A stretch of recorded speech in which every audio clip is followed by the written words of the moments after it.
Gare routière d'Adjamé. Plus d'une semaine après l'élection présidentielle du 31 octobre 2020, émaillée de quelques violences, la chaleur et l'ambiance sont de retour dans le secteur du transport. Les bonnes affaires aussi. Vraiment, on a repris le travail. Les gens ont fait peur, les gens qui n'avaient pas de travail. Pourtant, nous, on travaille. Depuis le 31, on est en train de travailler ici. Chaque jour, on sort, il y a les clients qui sortent. Le cas saute, normalement, ça a repris. Ça marche même. Là, tout le monde voit. Toutes les compagnies ont repris, tout le monde. Alors moi-même, ça fait mon troisième départ qui est là. Ça va. Tu peux monter dans le cas pour constater. Les clients me peuvent témoigner. Alors tout a repris. Mais tout le monde ici n'a pas cette chance. Nous travaillons au ralenti. Voilà. Vous-même, vous constatez avec nous. Vous êtes à la gare AVS. Vous constatez avec nous que nous travaillons avec quand même la peur. Voilà. La psychose est restée dans la tête des gens. Et les cas sortent lentement. Vous voyez que c'est le deuxième départ que nous venons de lancer. Vous voyez que nous roulons à perte. Un peu plus loin, dans la gare des taxis communaux, machinistes et chefs de gare ont du mal à tirer leur épingle du jeu. Actuellement, c'est très dur. Les gens refusent de sortir. Souvent, on vient garer, on peut faire 2 heures du temps pour avoir un chargement. Toute la journée même, peut-être si tu as trop eu, peut-être c'est 15 000. Si tu dois faire carburant dans ça et puis tu vas faire la recette, c'est combien tu vas aller à la maison pour aller nourrir ta famille. On a repris, mais c'est timidement. Voilà, par rapport à ceux qui ont voyagé. Voilà, puis encore la reprise de l'école. Nous, c'est l'école qui fait que nous, on fait nos recettes. Parce que nous sommes à Cocody, il y a beaucoup de lycées et le collège. La reprise des activités dans le secteur du transport est timide, mais les responsables sont optimistes. Ce que nous constatons depuis un certain temps, c'est qu'effectivement, nous avons observé par moments une timidité au niveau du trafic routier. Mais depuis quelques jours, nous avons constaté aussi une reprise des activités sur les grands axes. Nous constatons aussi que les populations sont de plus en plus réticentes à cause des rumeurs d'insécurité, etc. et de quelques bouchons que nous constatons sur certains axes.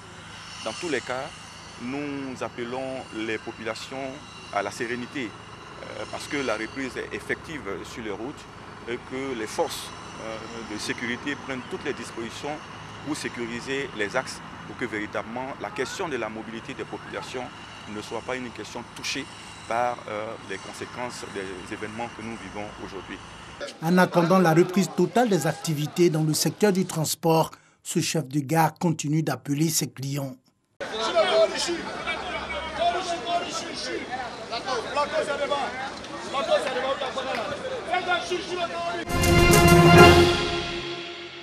Plateau, ministère de la fonction publique.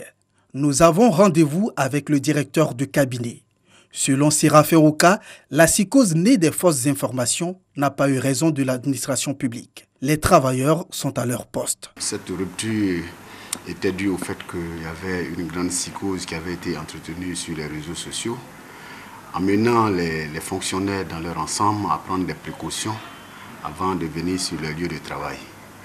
Ils venaient effectivement, mais un peu en retard. Aujourd'hui, j'ai déjà envoyé une mission de contrôle des effectifs tôt le matin sur le terrain.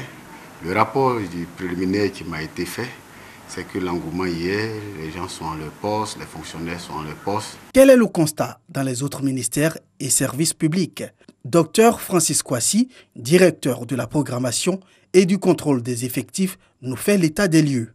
Depuis le lundi 2 novembre, nous avons constaté qu'il n'y avait pas trop d'engouement de la reprise du service. Mais à partir du mardi 3, les fonctionnaires ont commencé à regagner leur poste. Et le vendredi, à l'issue d'un contrôle que nous avons effectué, nous avons constaté que l'ensemble des fonctionnaires étaient à leur poste. Et c'est la même chose ce lundi. Cap sur la commune de Cocody. Ici, à l'Observatoire de la fluidité des transports. Moi, je suis là depuis 7h30 ce matin. Sur un effectif de 51 personnes, j'ai des permissionnaires et des malades. Et ça fait un total de 6 absents. Voilà. Et puis ceux qui sont en mission, il y a un qui est en mission. Il y a 2 ou 3 qui sont malades. Et puis il y a un certain nombre qui sont permissionnaires. Donc le travail a effectivement repris. Tout le monde a son poste. Le service marche correctement. Occasion choisie par le directeur de cabinet du ministère de la fonction publique pour inviter l'ensemble des Ivoiriens à regagner leur poste. À ce titre, j'invite encore quelques sceptiques à venir au travail, à rejoindre le lieu de poste. Et le travail a effectivement repris. Dans l'administration ivoirienne, le travail a repris et les dossiers sont en cours de traitement.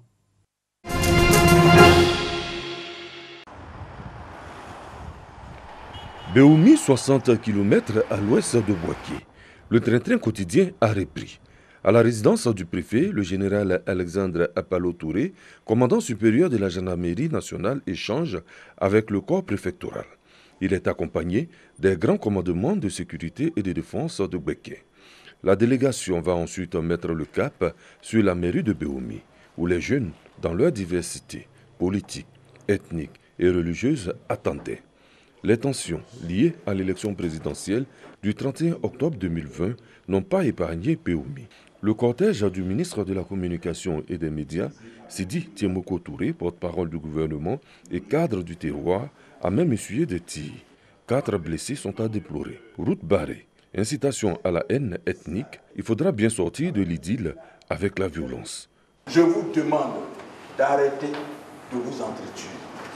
Parce que quand vous tuez un être humain, vous aurez ça toute votre vie sur la conscience. Il faut refuser de tuer votre camarade.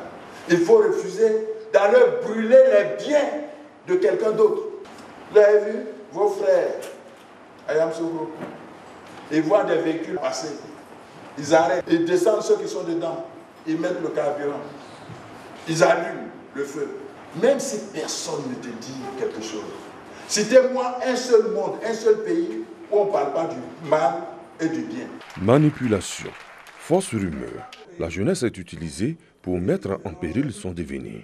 Elle décide de s'affranchir. Nous appelons tous les jeunes à observer ce que le général a dit, à garder le cap de la paix. Parce que c'est par la paix que nous jeunes préparons notre avenir et que nous jeunes, nous inscrivons tous nos projets.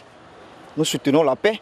Rien que la paix. Avec les conseils du général, je pense que tout changera ici à Béoumi. Il n'y a pas longtemps, les 15, 16 et 17 mai 2019, Béoumi avait été secoué par une crise communautaire. Une stèle érigée à la mémoire des victimes par la ministre Maria Toukoné est encore visible, témoin de l'histoire et des actes à venir.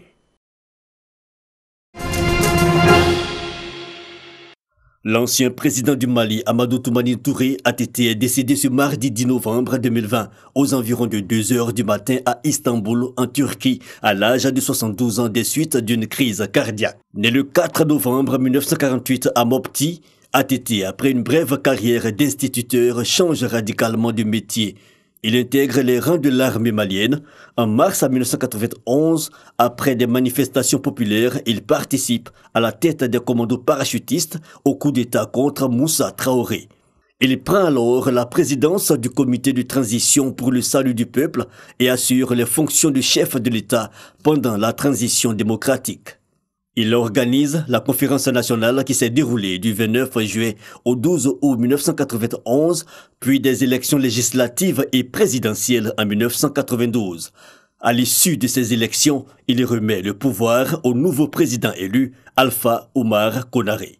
On le surnomme alors le soldat de la démocratie. Le nouveau président le nomme au grade de général pour le remercier des services rendus à la nation. Le 1er septembre 2001, il démissionne de l'armée et décide de se présenter à l'élection présidentielle de 2002 comme candidat indépendant. Il est élu président de la République le 12 mai 2002 avec 64,35% des voix au second tour contre 35,65% pour Soumaïla Cissé. Il est réélu pour un second mandat le 29 avril 2007 dès le premier tour avec 71,20% des voix contre 19,15% obtenus par son principal adversaire de l'époque, Ibrahima Boubacar Keïta Ibeka. Dans la nuit du 21 au 22 mars 2012, un peu plus de 2 mois avant la fin de son mandat, a été renversé par un coup d'État. Les bulletins du Comité national pour le redressement de la démocratie et la restauration de l'État, dirigé par le capitaine Amadou Sanogo, dénoncent la gestion du conflit au nord du pays entre l'armée et la rébellion Touareg. Suite à ce coup d'État, la CEDEAO engage une série d'actions afin de rétablir l'ordre constitutionnel. ATT accepte toutefois de démissionner officiellement de ses fonctions de président de la République du Mali le 8 avril 2012 et s'exile à Dakar au Sénégal jusqu'au 24 décembre 2017, puis il retourne définitivement au pays. En 2019, Amadou Toumani Touré avait subi une opération du cœur à Bamako avant d'être évacué en Turquie, où il rend définitivement l'âme ce mardi 10 novembre 2020.